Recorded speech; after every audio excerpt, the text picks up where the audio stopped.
대표 감사 캠페인 같이 하겠습니다. 감사의 씨를 뿌려 행복의 열매 맺는 교회, 감사의 향기가 되겠습니다.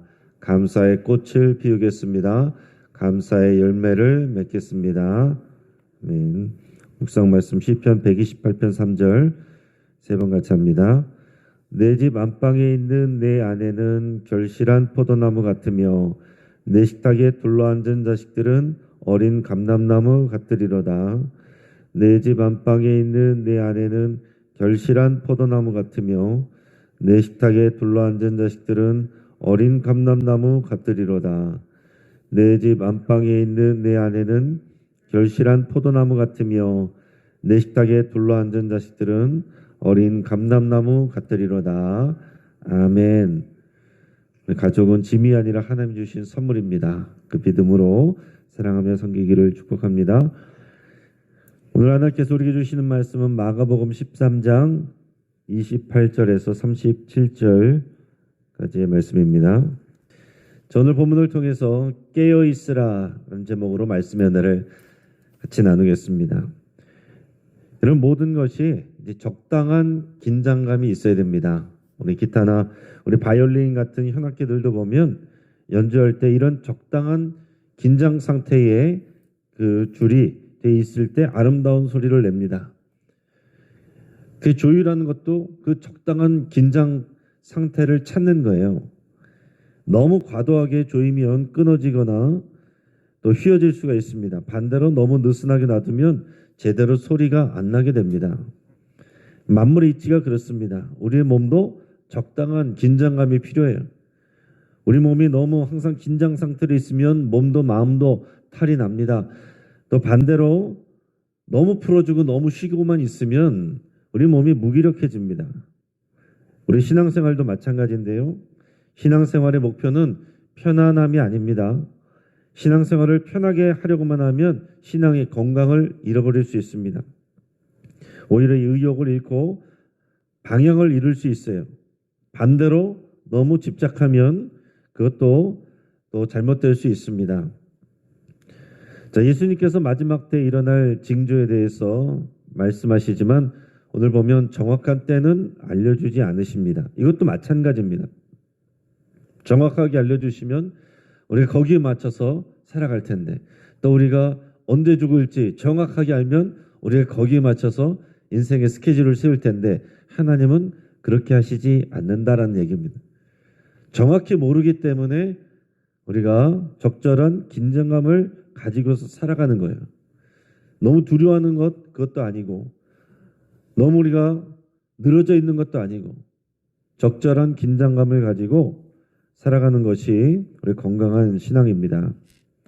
자, 예수님께서 오늘 본문에서 이 마지막 때 예수님이 다시 오시는 그때 헬라어로 파루시아라고 그랬는데 이 파루시아에 대해서 계속 말씀을 합니다. 28절에서 31절까지 말씀을 우리 같이 읽겠습니다. 무화과 나무의 비유를 배우라. 그 가지가 연하여지고 잎사귀를 내면 여름이 가까운 줄 아나니 이와 같이 너희가 이런 일이 일어난 것을 보거든 인자가 가까이 곧 문 앞에 이른 줄 알라. 내가 진실로 너에게 말하노니 이 세대가 지나가기 전에 이 일이 다 일어나리라.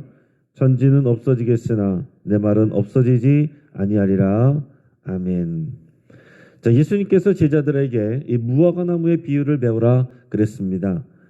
자, 유대인 농부들은 또 농부가 아니라고 할지라도 이런 정도의 상식은 다 있는 거죠.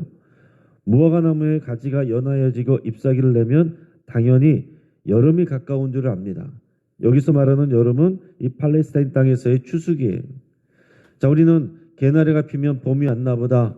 또 목련이 피면 봄이 왔나 보다. 그런 것을 생각합니다. 코스모스가 피면 가을이 왔나 보다. 들판에 논밭에 또 누렇게 벼들이 익어가면 그러면은 추수기가 가까이 왔나 보다. 우리가 농사를 하지 않아도 또 우리가 전문가가 아니어도 그 정도는 다 아는 것처럼 예수님께서 그런 비유를 들면서 그 정도를 너희가 알 수 있다. 그리고 알아라 라고 말씀하고 있습니다. 이 파루시아에 대해서 정확히 몇 월 며칠이라고 특정할 수 없지만 대략 그 시기를 가늠할 수 있고 지금 그렇게 되어 가는지 아닌지 예수님의 재림에 대해서도 우리가 봐야 되고 그것을 생각하고 있어라 라는 얘기입니다. 그러나 그것이 몇 월 며칠인지 정확히 알려고 너무 집착하면 안 된다는 얘기예요. 마지막 때의 징조들이 보이면 예수님이 이미 문 앞에 이른 줄 알라라고 말씀합니다. 예수님은 이 세대가 지나가기 전에 이 일이 일어날 것이라고 했습니다. 그리고 천지는 없어진다고 해도 예수님의 말씀은 없어지지 않고 반드시 성취된다 이렇게 말씀합니다. 자, 이 본문을 우리가 읽은 이 본문을 가장 먼저 읽은 사람들 그 사람들 우리가 1차 독자라고 할 수 있는데 가장 먼저 이 말씀을 읽었던 사람들은 어떤 사람들이겠어요? 마가가 썼으니까 우리가 마가 공동체 사람들이라고 이렇게 얘기를 합니다. 마가 공동체, 마가와 함께 신앙생활하는 그 사람들, 그 그리스도인들, 그 성도들이 먼저 이 글을 읽었을 거예요. 그리고 당연히 이 글을 읽을 때 어떻게 생각했겠습니까? 예수님이 이 세대가 다 가기 전에 내가 오리라 그랬으니까 당연히 그 사람들은 자신들이 죽기 전에 예수님이 다시 올 거라 이렇게 생각을 했겠죠. 당장 이 말씀을 듣는 이 본문 안에서의 제자들은 이게 무슨 말인지 이해를 못했겠지만 이 성경 말씀을 읽은 1차 독자인 그 초대교회 사람들은 예수님께서 이제 다시 오실 재림이 우리가 죽기 전에 얼마 안 돼서 오실 것이다. 당연히 그렇게 생각했을 거예요. 근데 어떻게 됐습니까? 2000년이 지난 지금도 예수님은 아직 오지 않으셨어요. 자, 그러면 예수님은 거짓말하신 겁니까? 자, 학자들은 이것을 재림의 지연이다 이렇게 표현합니다. 재림이 지연됐다 이렇게 표현하고 있어요. 또는 이 세대를 다양하게 해석하기도 합니다. 예수님이 이 세대가 다 가기 전에 오신다라고 그랬는데 이 세대가 의미하는 게 과연 뭐냐? 자, 예수님의 이 동시대로 보는 사람들이 당연히 그 당시에 있었지만 유대인들의 시대다 또는 교회의 시대다 또 모든 인종의 시대다 이렇게 다양하게 해석을 시도하기도 합니다. 그러니까 아무튼 우리는 지금까지 예수님이 안 오셨으니까 예수님이 말씀하신 이 세대가 그 당시 그 세대 그것만을 말하는 건 아니구나 하는 것을 우리는 이제 알 수 있는 거죠. 그 이후로 지금까지 예수님의 이 재림 시기를 특정했던 많은 사람들이 있었습니다. 우리나라에서만 해도 대표적으로 1992년에 다미선교회 사건이 전국적으로 뉴스가 되면서 큰 화제를 모았었습니다. 큰 문제가 사회적인 문제가 됐었죠. 그만큼 이단 종교의 문제점을 드러내고 말았습니다. 그래서 사람들은 이단이든 아니든 얘 교회 다니면 저런다. 그러면서 너무 교회 빠지지 말아라. 또 그런 분위기가 형성이 됐었습니다. 그 당시 이장님 목사를 중심으로 한 이 다미선교회가 1992년 10월 28일 날 예수님이 재림하신다. 재림이라는 말이 아니라 그 당시에는 이제 휴거라고 그랬습니다. 휴거가 일어난다. 그렇게 주장을 했고 많은 추종자들이 이것을 굳게 믿었습니다. 그래서 많은 추종자들이 그 당시에 집을 팔아서 헌금하기도 했고 멀쩡히 다니던 직장을 그만두고 집을 나온 경우도 많았습니다. 어떤 여고생은 부모가 다미선교에 가지 못하게 하니까 음독 자살한 그런 일들도 있었습니다. 어떤 임산부는 휴거하면 공중으로 들려 올려야 되는데 몸이 무거울까 봐 가벼워야 한다고 억지로 병원에 가서 낙태를 하기도 했습니다. 그 당일에 추종자들이 모인 곳에 그날 경찰과 언론들까지 다 이렇게 대기하고 있었어요. 그 대기하면서 막 열광적으로 찬양하고 기도하는 가운데 어떤 사람은 거기 모인 장소에 나방이 날아가니까 나방이 휴거된다 막 그러면서 막 흥분하기도 했었다라고 해요. 자정이 되면 휴거가 일어난다. 다 그렇게 생각을 했는데 그 이장님 씨는 그 당시에 그 잡혀가 있어서 그 자리에 없었다라고 합니다. 자정이 지나도 아무 일이 일어나지 않으니까 몇 사람은 우리나라 시간이 아니라 이스라엘 시간으로 자정이 온다. 또 그렇게 얘기를 했습니다. 근데 그 시간이 돼도 일어나지 않았어요. 그래서 많은 사람들이 굉장히 또 실망하고 또 그것을 그냥 바라보던 일반 시민들은 쯧쯧쯧하고 이제 혀를 찼습니다. 지금 우리 주변에 보는 이 제7일 안식일 교회도 이와 같은 오류를 여러 번 반복했던 이단 교회입니다. 지금도 이렇게 변형된 모습으로 다양하게 종말에 대한 기대와 두려움을 통해서 활동하는 단체들이 있습니다. 여러분, 우리가 종말 신앙을 갖는 것은 굉장히 중요한 일이지만은 종말론에 빠지는 것은 나쁜 일이다라는 얘기, 건강하지 못하다는 얘기입니다. 그래서 우리는 깨어서 분별하고 주의해야 됩니다. 예수님께서 말씀하시는 것이 그거예요. 언젠지를 알아라 라고 말씀하시는 것이 아니라 깨어 있으라, 모르기 때문에 깨어 있으라 라고 말씀을 하는 겁니다. 우리 32절 33절 우리 같이 읽겠습니다. 그러나 그날과 그때는 아무도 모르나니 하늘에 있는 천사들도 아들도 모르고 아버지만 아시느니라. 주의하라, 깨어 있으라, 그때가 언제인지 알지 못함이라. 아멘. 그날과 그때는 언제인지 아무도 모른다 그랬습니다. 하늘에 있는 천사들도 모르고 심지어 아들이신 예수님도 모른다라고 그랬습니다. 내가 언제 다시 올지 나도 모른다. 오직 하늘 아버지 여호와 하나님만 아신다라고 그랬습니다. 그러니까 여러분이 재림의 사건은 하나님의 손에 있고 하나님의 주권에 있다는 얘기예요. 하나님이 결정하신다는 것을 말씀하시는 겁니다. 그래서 우리에게 중요한 믿음의 반응과 태도는 날과 때가 언제냐? 이것을 계산하고 맞추는 것이 아니고 징조를 보는 거죠. 근데 그 징조를 교회 가서 꼭 보는 게 아니고 또 말씀을 들으면서 세상에서 돌아가는 일들을 보면서 때가 가까워 오는구나. 이 정도를 아는 거예요. 그러면서 오늘이 되든지 내일이 되든지 부끄러움이 없도록 깨어있고 그렇게 살아가는 것, 믿음으로 살아가는 것이 중요하다는 얘기입니다. 당장이 몇 월 며칠 오신다라고 생각을 해서 갑자기 다니던 직장 그만두고 재산 다 팔아서 갑자기 헌금하고 그게 중요한 게 아니고 평상시에 그렇게 하는 게 중요하다는 얘기입니다. 예수님이 오늘 당장 오신다고 하더라도 종말이 오더라도 오늘 마지막 날이 온다고 하더라도 스피노자는 한 그루에 사과나무를 심겠다라고 그랬는데 우리도 마찬가지예요. 갑자기 안 하던 일을 하면 그건 무슨 얘기입니까?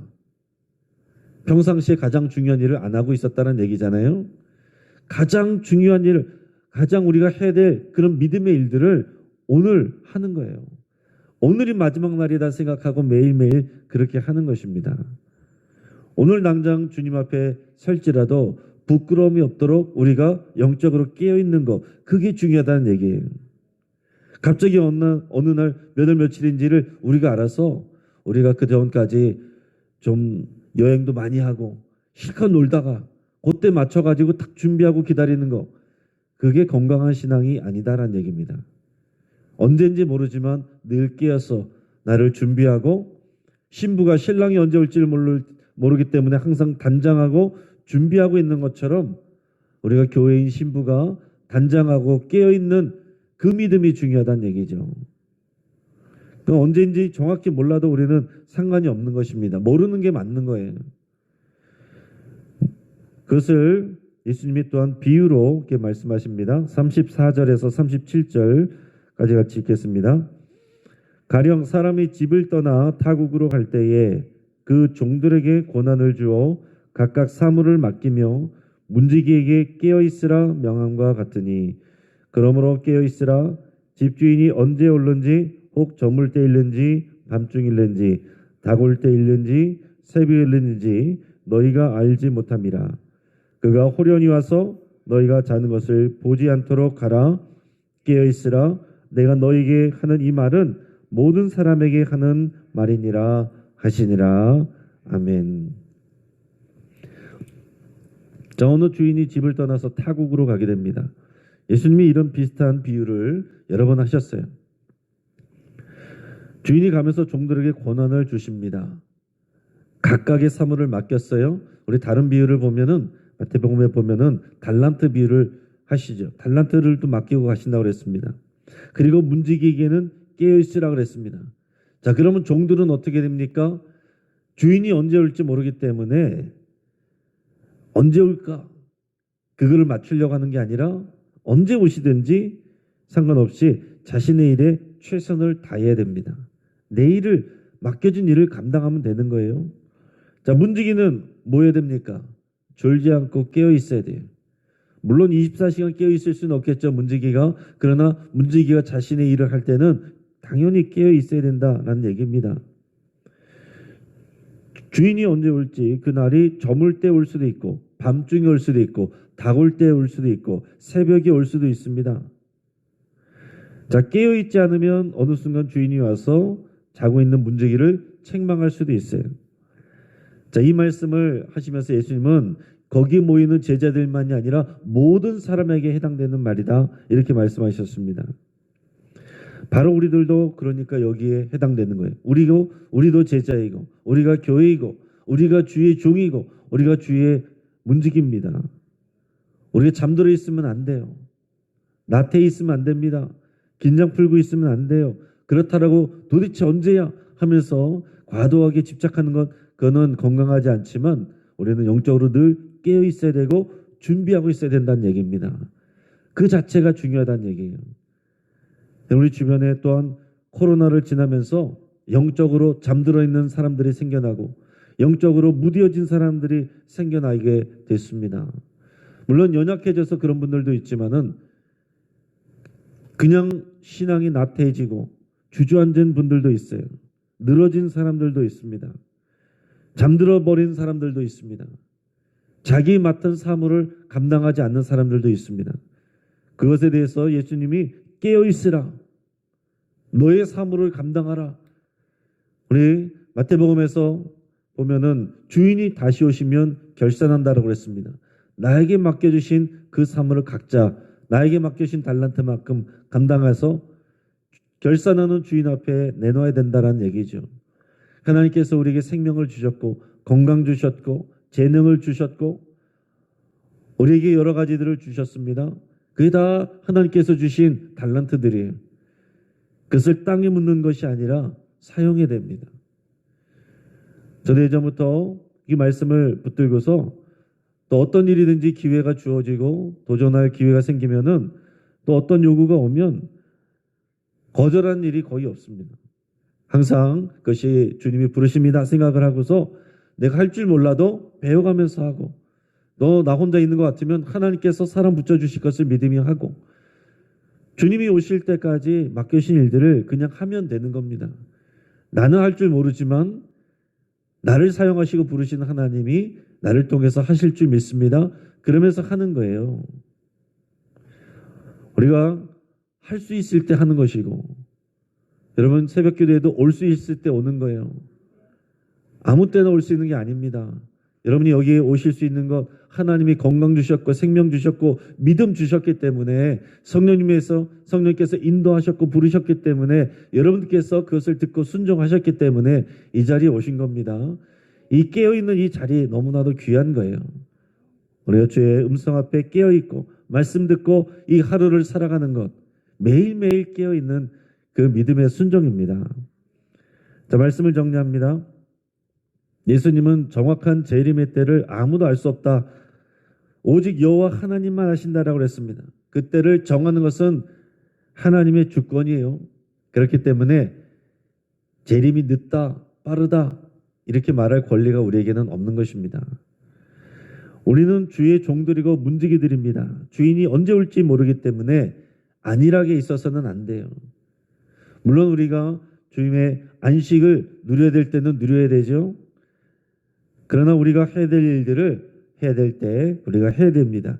그것이 깨어 있어야 될 사람들의 모습이에요. 또한 주의 재림을 관심 두지 않으면 우리의 영혼이 느슨해집니다. 건강한 종말 신앙을 갖는 거예요. 그러나 반대로 주의 재림의 때와 날을 특정하려 집착하면 그때부터 우리의 영혼이 건강을 잃어버립니다. 과도하게 긴장해서 끊어질 수 있어요. 우리 할 일은 오직 미혹에 빠지지 않도록 주의하면서 영적으로 깨어있는 것입니다. 사랑하는 여러분, 우리의 영혼은 지금 적당한 긴장감이 있습니까? 너무 집착하고 있습니까? 아니면 너무 느슨해져 있지는 않습니까? 날마다 우리 영혼이 지혜와 소망 가운데 깨어있기를 주의 이름으로 축복합니다. 같이 한번 기도하겠습니다. 오늘 말씀을 붙잡고 함께 기도하겠습니다. 우리 신앙이, 우리 믿음이 느슨해져 있다고 하면 여러분 회개하고 새로운 믿음의 삶을 결단할 수 있기를 바랍니다. 우리 신앙이 너무 긴장되어 있다면 주 안에서 평안함을 구할 수 있기를 바랍니다. 주의하여 늘 깨어있는 성도의 삶을 결단하면서 우리 살아갈 수 있기를 바랍니다. 우리 주님, 우리를 책망하지 아니하시고 우리 지쳐있는 사람들에게는 격려하시고 위로하시고 우리 힘주시고 어루만 주시며 우리 다시 일어날 힘을 주십니다. 지쳐있는 분들은 주님의 이런 위로와 새로운 힘과 소망을 기대하시고 안일하게 되어 있으신 분들은 우리가 주님 앞에서 깨어있고 또 순종하기를 결단하며 그렇게 기도하시길 바랍니다. 우리 환우들과 여러분의 치유를 위해서 기도하시고 우리 한국교회 위해서 기도하며 이단 사이비에 빠져있는 분들이 많습니다.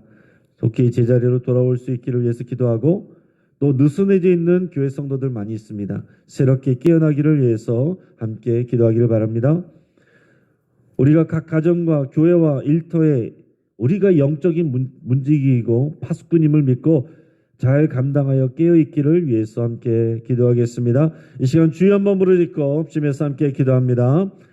주여